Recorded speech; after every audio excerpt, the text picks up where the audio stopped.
Hey guys, good morning and happy Monday. It's Daryl here in Connecticut on the East Coast. It's a chilly day, back to normal temperatures here. I was gonna wait. A lot of times I'll wait to make another video to see what comes up in the trending stuff in the news a little later in the day. But I started thinking about Facebook.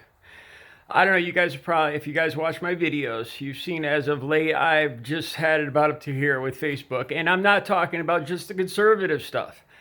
I'm talking about the anti-Trump side, the pro-Trump side. It seems to have gotten ridiculous to a point of just with the fake draft stuff going out last week, fake missile pictures of Iraq. That 20 U.S. servicemen were killed. I'm not even sure which side this benefits, if it benefits conservatives or liberal, Democrats, Republicans. Tell you the truth, like I've said, I've spoke up about it recently, and I'm fed up with it. I get on there, and it's just a bunch of nonsense. The facts are usually sorely missing.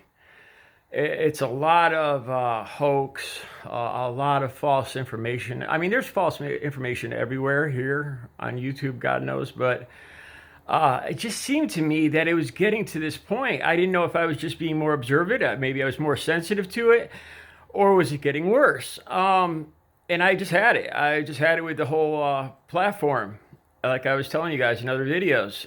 I found some interesting stuff as of late. I started studying into it, and Mark Zuckerberg's stance on Facebook, on how they refuse to, he basically refuses to fact check or limit politicians lying.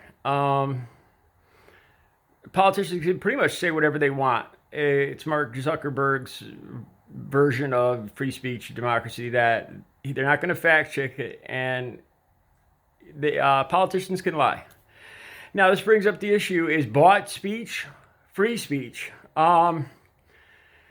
Another interesting thing that confirms my noticing stuff on Facebook lately, and I think this connects to it. Apparently, I started to look up who I was watching Mark Zuckerberg testify months back in front of Maxine Waters, in front of Ocasio-Cortez, and the Democrats seemed very concerned because, as we know, we do seem to have somebody in the White House that stretches the truth, let's say. And I could see why, with an election coming up, I could see the worry here, the concern. And then I noticed on some of the Fox News videos, they seemed fine with it. You know, fact checking, who needs it? You know, the truth is objective, or subjective, or whatever you want, or both. Who cares? Yeah. So I started looking up who fact checks, because Zuckerberg was very squirmy, and he kept trying to get out of the question Maxine Waters was asking him about. Who do you fact check? Do you in-house fact check at all? What's up with that? And he was very squirmy on it. Apparently, they had one firm in the Netherlands, and this firm is hard to pronounce. It's capital N, capital U, dot small n small l. I'm pretty sure that's it, and that's the name of the company. Now, they were fact checkers, and apparently they were decent, good fact checkers in the Netherlands. Okay, they quit. They recently just quit, which makes me wonder if this has an effect on more of this nonsense, hoax, garbage just flowing everywhere in Facebook. They quit over this. Apparently, there was a Dutch politician, claiming that Romania, how Dutch and Romania, how they're connected, I don't know, but how 10% of Romanians' farmlands are owned by non-Europeans. Alarms start going off in my head there, because that sounds nationalistic. It starts to reek of racism or prejudice or something. You know what I mean? You know. Anyway, this Facebook company tagged it and said you can't say that. It's not proven. And Facebook said politicians can say whatever they want. That's our policy. And so this fact-checking company, pretty much the sole fact-checking group for Facebook, quit. And so as far as I could see as of now, Facebook doesn't have any real fact checkers, any official fact checkers, which would confirm my observations that it seems to be just a bunch of hooey all over Facebook, fake pictures, fake.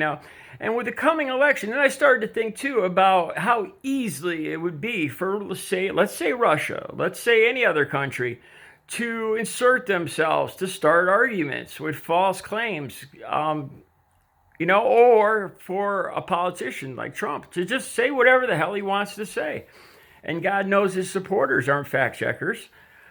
Very concerning. Like I said, and the thing that flagged it more in my head was the fact that Fox News seemed fine with this. Yeah, I think this is a problem here. I don't know. On one hand, Zuckerberg is saying it's free speech. What I want to look into more is how I heard a couple of statements that is free speech. These were statements by people that have a problem with politicians just getting away, being able to lie and not get fact checked. Is free of speech the same as bought speech? When you accept an ad, which a lot of these, political ads is what they would be. Is it okay to accept something is false? Would you accept false claims from a car company, something you knew that was false? Doesn't sound like a good policy to me. Like I said, and then just the pure, because obviously anybody, this is good. It's good for either. It's not good for either side. It's harmful to either side. Either side could lie. But I started to look at who was happy about this policy and who wasn't. And in general, it was the Democratic side, the Democrats that were unhappy, probably because, like I said, Trump has a history of, let's just say it flat out, he's a liar. And his supporters certainly don't have a problem with that. And like I was saying, it'd be easy for a third country to come in and just start making claims. I thought about this too. What about Virginia's a hotspot these days with the Democratic leadership coming in Congress, the fear of people's guns getting taken away. Something could easily be set off there by bullshit claims. Somebody, and I believe I was reading something about a white nationalist that did just that. He was spreading false rumors about how the Virginia governor was going to shut off all the utilities and the phones to rush in and take their guns. And I believe he actually got arrested for that. But I was thinking this policy of being able to freely lie with no fact checkers, to post claims, to make up all these falsehoods, could and probably will end up in a situation of mass hysteria, riots, bloodshed. You get a bunch of people that are already fearful, that are already paranoid, and you throw a match on that with some false claims, some false pictures, when people want to believe something that they're already afraid of, that could easily set off. And like I said, I could see this happening in the future. From what I could see, Facebook does not have fact checkers now. Like I said, I didn't think I was imagining it. I just click on Facebook and I just have to go through a little of the newsfeed before I just find stuff that's just nonsense. Fake pictures, and people don't even seem to realize. Then they start arguing over fake pictures, not even realizing that it's a moot it's a fake situation that they're arguing over. And that is where I just lost, I start to lose interest, lose my patience with Facebook. How to deal with this, I don't know. Obviously, the current administration isn't going to take any steps against it because it benefits them and and Trump's exaggerations, his daily falsehoods. I was thinking there's always other platforms like here on YouTube, people like us. Here, I am committed seriously. And the people that have probably been watching my channel, seeing my videos, I'm committed to putting the truth out here. And I'm not just saying that, like I've said in other videos, even if something makes me look terrible, makes me look bad, makes me look like an idiot, I don't have a problem with that. If it's the truth, it's the truth. And I'll put it up here. Even if it goes against everything I want to be true, I'll, there will be no falsehoods on this channel. If Trump or a Republican or Trump supporters do something right, something commendable, I'll talk about it. If it's the right thing to do, I'm not going to ignore it. It's to be commended.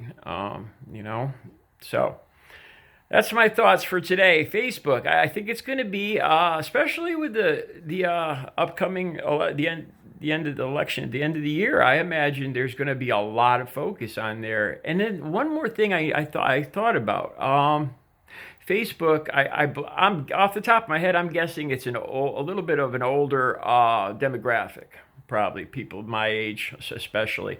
I think a lot of the younger generations have moved on to other platforms, YouTube, Twitter, and God knows I have even kept up on some of the other ones that are trending out there.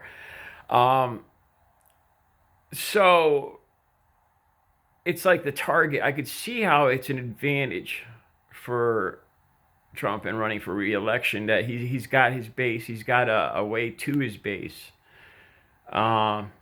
And there's no fact checking. He could say whatever he wants.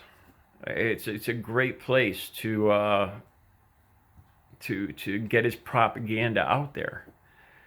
And next, I have to look into Twitter. I'll be honest with you guys. I am not very well versed on Twitter. I have it. I have an account. I've never really been able to grasp it and get into it and communicate well with it. But I need to look into it more because obviously it's part of the current administration's one of their key tool in everything. Trump's everything. His national policy, his foreign policy, his campaign. He uses Twitter for everything. So it'd probably behoove me to get a little better well versed in Twitter. I'm gonna make that a goal. All right, that's my thoughts for today on Facebook and especially in fake bullshit out there. You guys have a great Monday.